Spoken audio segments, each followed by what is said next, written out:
Yan, kaya may batas na bawal pag-usapan ng confidential funds. Ulit na namin sinasabi sa House of Representatives. Ma'am, pero tama po ba yung testimony kanina na kung sino yung testimony? We will wait for Colonel na lang. Next question, please. Last two. Or make it brief. Make it brief. Yan said po na kung kadali magplano pagpatay sa isang presidente, paano pa kaya sa pagkaraniwan ng mga mamayan? Kung ganyan kriminal na pagtatangka, hindi dapat sinapapit ang pahas. Yan ay aking papalagaan, sabi ni PBBM. Oo. 'Di ba? Kumalag nga yung buong bayan nung pinatay ng pamilya nila si Benigno Aquino Jr. Oo. Next question. Next question. Maps na Marcel. verbalize nyo na po ba sa administration yung tungkol sa threat sa inyong buhay? Nabanggit niyo po kasi yun. Yes. Yes, ma'am. Ay, hindi. Hindi pa, ma'am. Nag-complain ako noon, if you can remember, in the media, and then they dismissed it. Everything is well documented with documents and videos. And nagsabi ang NSC na national security concern ang threat sa president, pero apparently they really do not consider the threat to the vice president as anything of a concern. So, what kind of country is this? Hindi ba kaparte ng gobyerno ang vice president? Hindi ba ako binoto ng mga tao? Hindi ba ako ang vice president ng buong Pilipinas, ng lahat ng mga Pilipino? Are you taking legal action po, ma'am, dun sa threat sa inyo? Ma'am, I do not expect fairness from this government. Really, truly. That is the reason why I'm pussyfooting with court cases. We do not expect fairness. Imagine mo, saan ka nakahanap na-admit na yung tao sa hospital, bigla na lang papasok, discharge na siya in less than an hour. Saan ang hustisya dyan? Saan ang hustisya dito? Sa bayan. Last two questions, Ma'am, please. in-extend po yung detention order para kay Attorney Lopez. Ano po yung next steps niyo po for this? I questioned it doon, kanina. Pinapahirapan pa nila ako. Ano sinabi nila?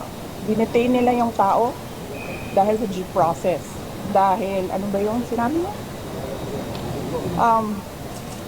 Walang due process ang pagpapatanggal kay Gloria Mercado at iba pang officials ng Department of Education. Anong sinabi ko kanina? The position of a USEC and ASEC is a position of trust and confidence by the appointing authority. Ngayon, ang appointing authority ng USEC at ASEC ng DepEd is the President of the Republic of the Philippines. Dapat tinatanong ng House of Representatives bakit tinanggap ni Pangulong Marcos ang resignation ng mga USEC at ASEC na yon sa Department of Education. Last question. Bakit nila pinipinalize si Yusek Lopez? Hindi ba dapat ang pinipinalize nila ang appointing authority? Last Isa two. pa, sir. Sandali. Ano ba yung sinabi nila? Evasive. And now, you clearly see, he doesn't know anything. Kasi DepEd po pala tayo. Pero pagdating natin sa OBP, makikita ninyo, she doesn't know anything about confidential funds. So, saan doon ang evasive answers? Last question.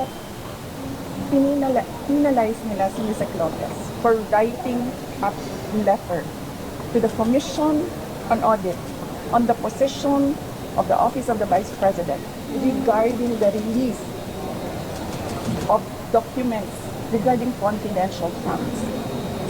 Bakit may penalize ang tao pumirma para sa isang opisina, posisyon ng opisina? Saan ang justisya dito? And ano sinabi nila kanina?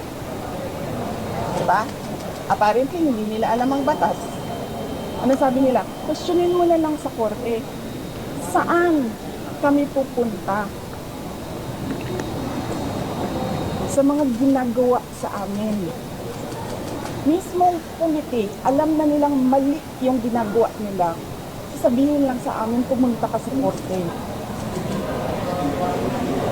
Napakadali na sabihin nila, okay, we will set aside the detention order Pero hindi. Mali na nga yung una mong detention. Mali pa yung sumunod mo na order. And then sasabihin mo sa tao na nakakulong, hindi makalabas.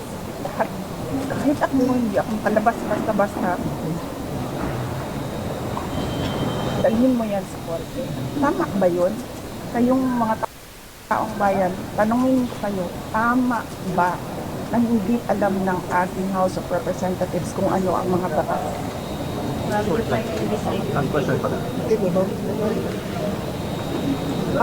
For the sake of the personnel of the Office of the Vice President, because I clearly sinasabi ni Joel Chua na we will not recognize you without an oath.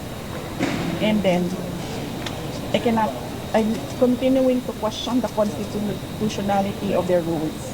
Pero I cannot help the personnel of the Office of the Vice President if I have no personality to speak in that meeting. So I had to take that oath.